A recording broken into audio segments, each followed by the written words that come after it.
This is Dr. Perry Carpenter. I'd like to thank you for taking the time to join me on today's program. Today we're beginning a brand new program, and in this program we're going to tackle the one single largest and apparently most difficult issue facing today's qualified medical evaluator. And let me ask you, if I was to ask you, what is the most difficult issue that you face in performing your QME evaluations and then in preparing your QME reports, what would you say it is? Would you say that it's the physical examination? Would you say it's obtaining the history from the examinee? Would you say that it's reporting your findings of diagnostic studies? Well, probably those topics would not be among your list of the most difficult issues on a case-by-case basis. Uniformly and almost universally, doctors tell me that the most difficult time that they have in the work that they do has to do with the apportionment determination. The apportionment determination. And it's true. It's the apportionment determination where your experience and your expertise really has an opportunity to shine, or on the other hand, if you lack experience, if you lack expertise, if you lack understanding of the principles regarding permanent impairment and apportionment and current case law, then you can't hide that in your apportionment determination. And I get calls from doctors all day, every day, and they ask me, how do I parcel out the permanent impairment? How do I decide the approximate percentage of the permanent impairment due to the industrial injury? And how do I decide how much of it's due to other factors? Doctors simply ask me straight out, how do I know? How do I do it? How do I decide? And doctors struggle with the apportionment determination. Well, in actuality, the apportionment determination is not difficult. It's not complex. It's actually quite simple, and in this program I'm going to share with you some principles that once and for all are going to make the apportionment determination for you crystal clear so that you can confidently provide your opinions and conclusions, knowing full well that your opinions and conclusions qualify as substantial medical evidence. They're accurate, they're reasonable, they're a true representation of the facts as they exist, and your opinions and conclusions will be upheld. I want you to have that new confidence when it comes to providing your opinions and conclusions on apportionment, because it's your opinions and conclusion on apportionment that really showcase your skill, really showcase your talent, really showcase your understanding of the system that we're working in, the workers' compensation system. On the other hand, if you do a poor job on apportionment, and let me just tell you that many doctors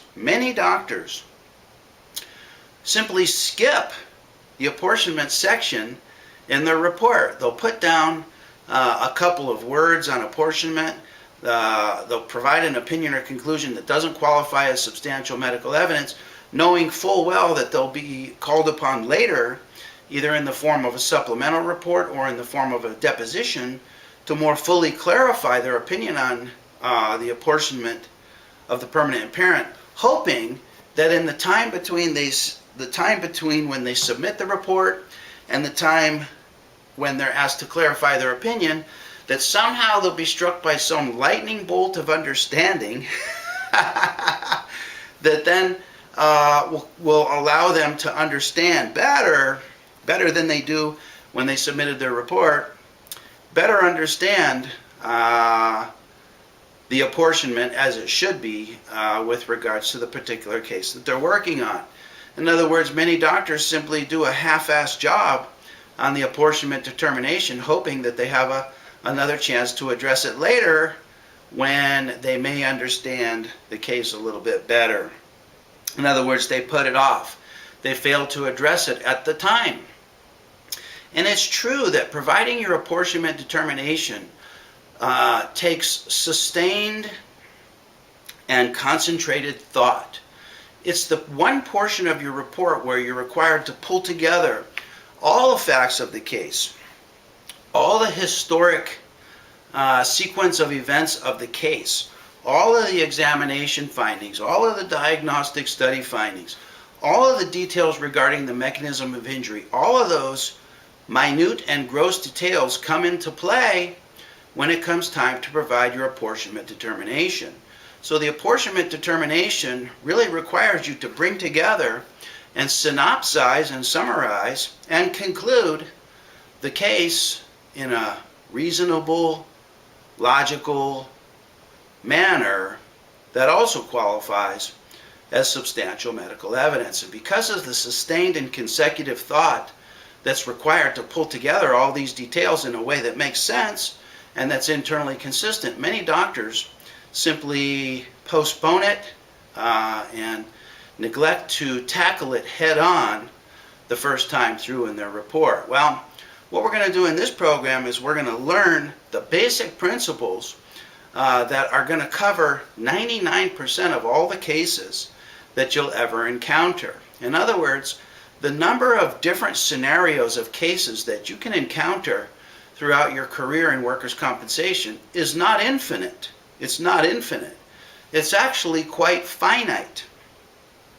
And if you can spot and identify the recurring themes and recurring patterns that relate to the apportionment determination, you'll have it whipped, because there's only about 6 or 8 or 10 recurring themes and recurring patterns, and you're just going to encounter them over and over and over again.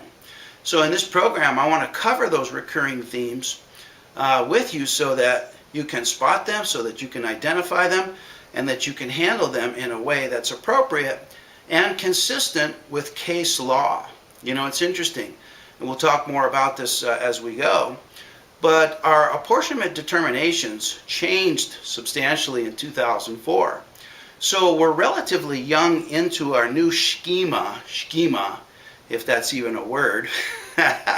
Maybe a better word would be regime.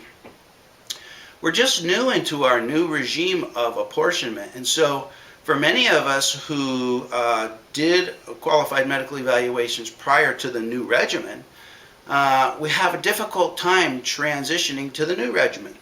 For those doctors that are into the new regimen and have no knowledge of the prior regimen, they still struggle because they don't understand that there's a finite number of recurring themes. So we're going to identify those recurring themes. We're going to compare those to case law that has examined how doctors' opinions and conclusions have held up, and how doctors' opinions and conclusions have been, denied by the workers' compensation judge or the workers' compensation appeals board. So in today's session, this is session 1 of our new program, and I entitled this program the Apportionment Black Belt. And in today's program, I want to go over with you some general principles that you can rely on from here now into perpetuity as you prepare your QME reports. And we're going to review some general principles regarding Labor Code 4663, Labor Code 4664, and we'll talk about how the subtle nuances of the language of those labor codes affect your apportionment determination, and how the subtle language is extremely important. You know, every single word of these labor codes have been picked apart and dissected at the court level in arriving at apportionment decisions in the courts. And so each word has been carefully crafted and carefully constructed and carefully orchestrated into these labor codes to exactly give us a recipe as to how we provide our apportionment determinations. So you're going to find today's session extremely valuable. And then in subsequent sessions, we're going to talk about the many different phases of apportionment and exactly how you arrive at your apportionment determinations in terms of the approximate percentage of permanent impairment due to the industrial injury and the approximate percentage of the permanent impairment that's due to, quote unquote, the other factors. So by the end of this 6-hour program, you are going to be a black belt master in apportionment. And I guarantee you that today's discussion, or the discussion in this program on apportionment, is going to be the most thorough and in-depth discussion of apportionment that you've ever had, and that you can find anywhere. And I can say that with confidence because I've been to many seminars, many of which have discussed apportionment. But in general, you only get a 1 or 2 hour discussion on apportionment. And really, the whole topic of apportionment is a huge topic. So we're going to devote a full 6 hours in this program to the many issues related to apportionment. So by the time we're done, your confidence is going to be at an all-time high. So I'm going to go ahead and grab some references to begin today's discussion. Today's discussion is entitled Session 1, General Principles. So I look forward to being back with you here in just a very few moments.